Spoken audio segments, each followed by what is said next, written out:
ದತ್ತಾತ್ರೇಯಾಯ ನಮಃ. ಓಂ ಐಂ ಹ್ರೀಂ ಶ್ರೀಂ ಲಲಿತಾಂಬಿಕಾಯೈ ನಮಃ.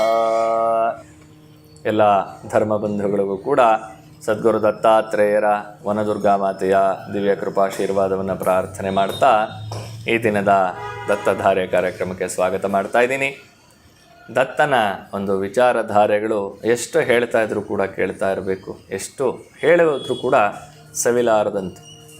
ಯಾರು ವರ್ಣಿಪರಯ್ಯ ಗುರು ನಿನ್ನ ಮಹಿಮೆಯ ಪಾರವಿಲ್ಲದ ನಿನ್ನವರ ಚರಿತವನ್ನ, ವರವೇದಗಳು 4 ನಿರುತ ವರ್ಣಿಸುತ್ತ ಕರ ಮುಗಿದು ನಿಂತವೈ ಸರಸಿಜಾಕ್ಷ. ವೇದಗಳೇ ಅವನ ವರ್ಣನೆಯನ್ನು ಮಾಡಿ ಮಾಡಿ ಮಾಡಿ ಮಾಡಿ ಸುಸ್ತಾಗಿ ಕೈ ಮುಕ್ಕೊಂಡು ನಿಂತ್ಕೊಂಡು ಬಿಡ್ತದೆ. ಇನ್ನು ನಾವು ಪಾಮರರು ಇನ್ನೆಷ್ಟು ಅವನನ್ನು ವರ್ಣನೆ ಮಾಡೋಕ್ಕೆ ಸಾಧ್ಯ? ಅದರಲ್ಲಿ ಕೂಡ ನಮ್ಮ ಶಕ್ತ್ಯಾನುಸಾರವಾಗಿ ಅವನ ಮಹಿಮೆಯನ್ನು ವರ್ಣನೆ ಮಾಡ್ತಾ ಅವನ ಗುಣಗಾನವನ್ನು ಮಾಡ್ತಾ ನಮ್ಮ ಪ್ರಾರಬ್ಧ ಕರ್ಮಗಳನ್ನು ಕಳ್ಕೊಳ್ತಾ ಹೋಗೋಣ. ಭಕ್ತಿಯನಲ್ಲದು ಶ್ರವಣ ಕೀರ್ತನ, ಚಿತ್ತವಾಗಲದ ಧ್ಯಾನ, ಶಕ್ತಿ ಸ್ಮರಣೆಯು ಅಂತ ಹೇಳ್ತಾರೆ ನವವಿಧ ಭಕ್ತಿ ಅಂತ. ಅದರಲ್ಲಿ ಭಕ್ತಿಯನಲ್ಲದು ಶ್ರವಣ ಕೀರ್ತನ ಅನ್ನೋದು ಅಂದರೆ ಕೇಳಿಸ್ಕೊಳ್ಳೋದು, ಹೇಳೋದು. ಇದು ಬಹಳ ಮುಖ್ಯವಾದ್ದು ಭಕ್ತಿಗೆ ಬೇಕಾಗಿರುವಂಥದ್ದು.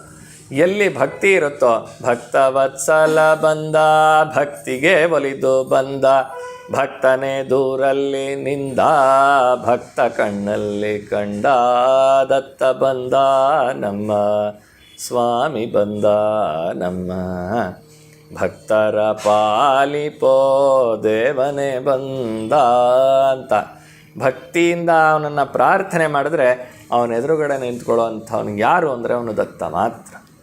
ಅಂತಹ ಸ್ಮರಣ ಮಾತ್ರ ಸಂತುಷ್ಟನಾಗಿರುವಂತಹ ದತ್ತಾತ್ರೇಯರಿಗೆ ಏನು ಮಾಡಿದ್ರೆ ನಮ್ಮ ಸಮಸ್ಯೆ ಬಗೆಹರಿಯುತ್ತೆ ಅಂತಂದರೆ, ನಮ್ಮಲ್ಲಿ ಬಹಳ ವಿಶೇಷವಾಗಿರುವಂತಹ ಸ್ಫಟಿಕ ಶಿಲಾಮೂರ್ತಿ ದತ್ತಾತ್ರೇಯರು. ಆ ಸ್ಫಟಿಕ ಶಿಲಾಮೂರ್ತಿ ದತ್ತಾತ್ರೇಯರಿಗೆ ಪ್ರತಿ ಭಾನುವಾರಗಳಲ್ಲಿ ಜೇನುತುಪ್ಪದ ಅಭಿಷೇಕ ಆಗುತ್ತೆ.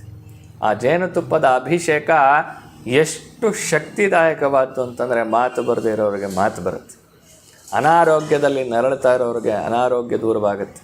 ನಿನ್ನೆ ಮೊನ್ನೆ ನಡೆದಿರುವಂತಹ ಘಟನೆ ನಿಮ್ಗೆ ಹೇಳ್ತೀನಿ. ಥ್ರೋಟ್ ಕ್ಯಾನ್ಸರ್ ಅಂತ ಹೇಳಿ ಡಾಕ್ಟರ್ ಡಯಾಗ್ನೈಸ್ ಮಾಡಿದ್ರು. ಈ 2 ಭಾಗಗಳಲ್ಲಿ ಗಡ್ಡೆ ಇದೆ, ಈ ಗಡ್ಡೆಯನ್ನು ತೆಗಿಬೇಕು.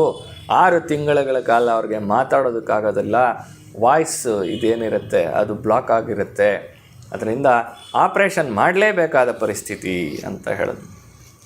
ಆಪ್ರೇಷನ್ ಮಾಡೋದು ಸತ್ಯ, ಮಾಡದೇ ಇರೋಕ್ಕೆ ಸಾಧ್ಯ ಇಲ್ಲ, ಎಲ್ಲವೂ ಪರಿಹಾರ ಆಗಿಬಿಡುತ್ತೆ ಅಲ್ಲ. ನಂಬಿಕೆ ಇಟ್ಟರೆ ಪರಿಹಾರ ಆಗತ್ತೇನೋ ಗೊತ್ತಿಲ್ಲ, ಆದರೆ ಅಷ್ಟು ದೃಢವಾದ ನಂಬಿಕೆ ಈ ಕಲಿಯುಗದಲ್ಲಿ ಬರೋದು ಕಷ್ಟ. ನಾನು ಹಿಂದಿನ ಸಂಚಿಕೆಯಲ್ಲೇ ಹೇಳಿದ್ದೆ, 1942ನೇ ಇಸ್ವಿಯಲ್ಲಿ ಕ್ಯಾನ್ಸರ್ ಅಂತ ಬಂದವರು, ಬ್ರೆಸ್ಟ್ ಕ್ಯಾನ್ಸರ್ ಅಂತ ಬಂದವ್ರಿಗೆ ಇಲ್ಲಿ ಔದಂಬರ ಸೇವೆ ಮಾಡಿದ್ರಿಂದ ಕ್ಯಾನ್ಸರೇ ಇಲ್ದಿರ 1920ನೇ ಇಸವಿವರೆಗೂ ಬದುಕಿದ್ದು, ಆನಂತರ ಭಗವಂತನ ಪಾದ ಸೇರಿದ್ರು ಅಂತ. ಇಲ್ಲಿ ಈ ರೀತಿಯಾದ ಕ್ಯಾನ್ಸರ್ ಗಡ್ಡೆಯನ್ನು ಆಪರೇಷನ್ ಮಾಡಬೇಕು ಅಂದರು. ಆಪ್ರೇಷನ್ ಮಾಡೋದಕ್ಕೆ ಒಪ್ಪಿಸಲಾಯಿತು, ಆಪ್ರೇಷನ್ಗೆ ಸೇರಿದ್ರು. ಆಪ್ರೇಷನ್ನೂ ಆಯಿತು. ಆಪ್ರೇಷನ್ ಆದಮೇಲೆ ಡಾಕ್ಟ್ರುಗಳೇ ಆಶ್ಚರ್ಯ ಪಡ್ತಾ ಇದ್ದಾರೆ, ಹೇಗೆ ಧ್ವನಿಪಟ್ಟಿಗೆ ವರ್ಕ್ ಆಗ್ತಾ ಇದೆ ಅಂತ ಗೊತ್ತಿಲ್ಲ, ಚೆನ್ನಾಗಿ ಮಾತಾಡೋಕ್ಕೆ ಬರ್ತಾಯಿದೆ, ಯಾವ ಮೈಕು ಇಟ್ಟಿಲ್ಲ, ಏನೂ ಇಟ್ಟಿಲ್ಲ. ಮತ್ತು ICUನಲ್ಲಿ ಇಟ್ಟು ಮೂಗಿನಿಂದ ಆಹಾರ ಹಾಕಬೇಕಾಗತ್ತೆ, ಬಾಯೆಲ್ಲ ಆಹಾರ ಹಾಕಿದ್ರೆ ಅದಕ್ಕೆ ತೊಂದರೆ ಆಗ್ಬಿಡುತ್ತೇನೋ ಅಂತ ಹೇಳಿ ಟೆಸ್ಟ್ ಮಾಡ್ತೀವಿ ಅಂತ ಸ್ವಲ್ಪ ಲಿಕ್ವಿಡ್ ಪದಾರ್ಥವನ್ನು ಕೊಟ್ಟರು. ಲಿಕ್ವಿಡ್ ಪದಾರ್ಥ ಆನಂದವಾಗಿ ಹೋಯಿತು. ಈಗ ಜ್ಯೂಸು, ನೀರು ಎಲ್ಲವನ್ನು ಕೊಡ್ತಾಯಿದ್ದಾರೆ. ಇದು ಯಾರಿಂದ ಆಯ್ತಪ್ಪ ಅಂತಂದರೆ ದತ್ತನ ಕೃಪೆಯಿಂದ. ಆ ದತ್ತನಿಗೆ ಜೇನುತುಪ್ಪದ ಅಭಿಷೇಕವನ್ನು ಮಾಡಿಸೋದ್ರಿಂದ ಮಾತು ಬರದೇ ಇರೋರಿಗೆ ಮಾತು ಬರುತ್ತೆ, ವಿದ್ಯೆ ಇಲ್ಲದೆ ಇರೋರಿಗೆ ವಿದ್ಯೆ ಬರುತ್ತೆ. ಹಾಗೆ ಬುದ್ಧಿ, ವಿಪರೀತವಾದ ಚಂಚಲವಾದ ಬುದ್ಧಿ, ಏನೋ ಕೆಟ್ಟ ದಾರಿ ಹಿಡಿದು ಬಿಟ್ಟಿದ್ದಾನೆ ಮಗ, ವಿಪರೀತವಾದ ಸಮಸ್ಯೆಗಳಲ್ಲಿ ಸಿಕ್ಕಾಕೊಂಡಿದ್ದಾನೆ, ಯಾವ ವಿಧದಲ್ಲೂ ಕೂಡ ಅವನಿಗೆ ಏಳಿಗೆ ಆಗ್ತಾ ಇಲ್ಲ ಅನ್ನೋರಿಗೆ ಖಂಡಿತವಾಗಲೂ ದತ್ತನ ಜೇನುತುಪ್ಪದ ಅಭಿಷೇಕದ ಪ್ರಸಾದವನ್ನು ತಗೊಂಡ್ರೆ ಈ ರೀತಿಯಾದ ಸಮಸ್ಯೆಗಳು ದೂರವಾಗುತ್ತೆ. ದೀರ್ಘಕಾಲಿಕವಾದ ಅನಾರೋಗ್ಯದ ಸಮಸ್ಯೆಗಳು ದೂರವಾಗ್ತಾ ಹೋಗುತ್ತೆ. ಇದಕ್ಕೆ ಮಾಡಬೇಕಾಗಿರೋದೇನು ಅಂತಂದರೆ ಭಾನುವಾರಗಳಲ್ಲಿ ಜೇನುತುಪ್ಪದ ಅಭಿಷೇಕ ಸೇವೆಯನ್ನು ಮಾಡುವಂಥದ್ದು, ಔದಂಬರ ಸಾನ್ನಿಧ್ಯದಲ್ಲಿ ಪ್ರದಕ್ಷಿಣೆ ನಮಸ್ಕಾರವನ್ನು ಮಾಡುವಂಥದ್ದು.